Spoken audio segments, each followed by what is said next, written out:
But I just want to highlight the Tata Steel as a stock, because I think that is the one stock. And if you can confirm to me, if you have the graphics ready, then I can sort of go on and outline the takeaways that I kind of found by digging a little bit into the numbers, right?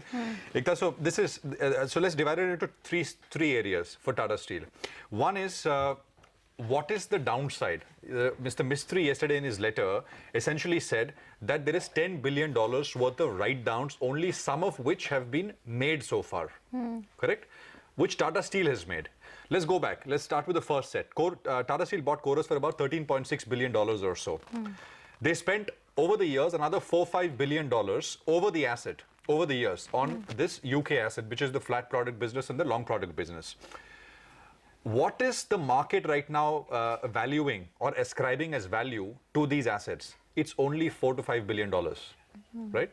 When they value these assets, analysts ascribe about $4 to $5 billion in their calculations.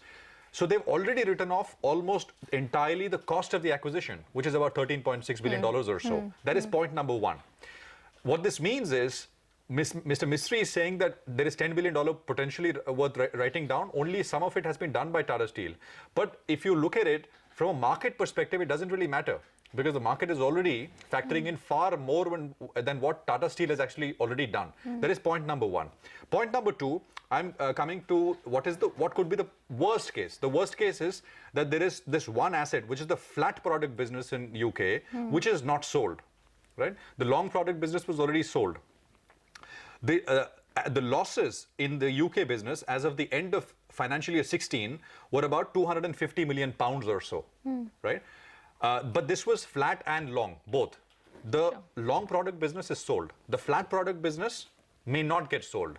The point I want to make is the flat product business is already EBITDA positive. It's not losing money anymore. That is the point that I want to make. Right, so that is the second part of this entire thing, which is, so we discussed Chorus, the write-down issue. The second is the entire issue about the worst case, which is the flat product business not getting sold. And the conclusion from that is, even if they decide to keep it, it's not as if it's a big loss-making entity anymore. They don't have to get this off their hands like they had 6 months back or even 8 months back, because things have turned around quite a bit. Let's get to the third issue, which is, now this is unrelated to this entire, the Mr. Cyrus Mistry letter or the Tata fight or anything. This is to do with global dynamics. The British pound has fallen about 20% since the day of Brexit. Since Britain's essentially said that we want to leave the European in that vote. 20%, nearly, it's about 19%, but about 20%. The unhedged exposure of Tata UK pension is about 3.2 billion pounds, right? 3.2 billion pounds. The pension deficit, which is the number to focus on, is about $750 million or so. If you do a straight line calculation, basically multiply 3.2 into 20%, you get to approximately 640 million pounds. 640 million pounds is what the 20% depreciation in the pound could potentially save the Tatas as far as their pension liabilities are concerned. So as a result, the total deficit, the pension deficit in the UK, from as high as 750 million pounds now could be about 110 million pounds or so. So three parts to this. One is the entire write-downs. Markets have already written down far more than what Tatas may or may not do in the future. The second, of course, is even if they decide to not sell the flat product business, it's not like the situation it was 6 or 8 months back when there was numbers floating around, we're losing $1 million pounds a day, etc. It's not that situation. And the third, the 20% pound depreciation, which is unrelated to anything, and it could reverse. But as of now, it's massively cut the pension deficit in the UK from 750 to about $110 million or so. The short point essentially being, after all these long points, is that it's not as bad as it looks. It's not as bad as it looks.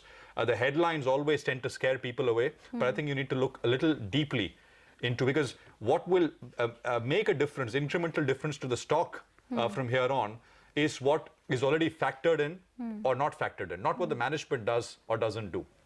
Okay, well, maybe the street is also taking cognizance of what you're saying, because in fact, Tata Steel, though it's down around 7.5% on a week to